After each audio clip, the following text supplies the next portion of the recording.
We've actually transitioned, and if I can show you the graphics up here, I don't know if it's coming on your camera. Yeah, that'll work. But show you the graphics up here, we're actually accountable and responsible for the design and development of the entire hydraulic system. And so this was just a major shift in responsibility for our company, going from some of the parts, even though it's the heart of the hydraulic system is the pump, but to have accountability from the entire hydraulic system has been an exciting opportunity. The key for us, the Joint Strike Fighter, it replaces 3 existing aircraft. And so there are some of those aircraft we had a lot of content on. There's some of those aircraft we might have only had 1 or 2 components on. But by being the primary hydraulic system for the Joint Strike Fighter that's now going to serve all 3 roles, we have the primary position within the military aircraft position for hydraulic systems for the next 30 years. So it's extremely important to our workforce here and stability of employment. Right now we're producing about 1 to 2 airplanes a month. We're already rolled out of our factory the first low-rate production airplane. And over the next 6 to 7 years, we'll be going from 1 to 2 a month to 20 airplanes a month. This is where the supply base and the great performance like we get from Eaton is really important to the program. How many aircraft do you anticipate the Pentagon would want to acquire?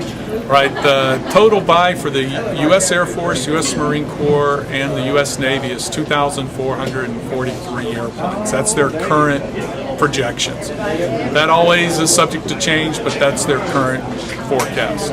We also have 8 partner countries that are buying about 700 more airplanes. So when you look at the total volume, it's well over 3,000 already. Any challenges that were involved with the development? Absolutely. This is an incredibly complex acquisition program, one of the most challenging really that the services have undertaken. So there have been challenges. Several years ago, about 5 or 6 years ago, there was a real focus on removing weight from the airplane. But overall, the program is doing very well. When you look at the big scheme, going in the complexity of everything and where we are today, we're doing very well. Well, we see this airplane here in Mississippi. I mean, there's several bases here and air bases. The services have not defined their total bed down, and that's a Department of Defense decision done by each of the services. So as of now, no Mississippi base has been selected for F-35, but that can always change.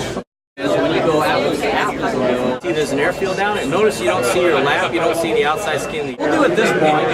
We're going to put it, roll right forward, and then pull. What we're going to do right now is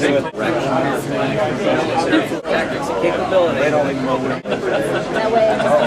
On a flash drive. Exactly. The exciting part is for Jackson. This company's been here since 1957. 50 years Eaton Aerospace has been here in some form or another, making sure that we build aircraft that protects America and defends liberty around the globe. So you got 500 employees here, and so many people in Jackson don't realize what we have, the jewel that we have here. You can go vertical in it, which is exciting, but more importantly, the survivability is higher than any other aircraft that we've ever had. So these pilots in combat conditions are going to be able to engage the enemy, as I did in simulation today, survive that even if they're hit. Their survivability is paramount to all that we do and everything that takes place in this plant.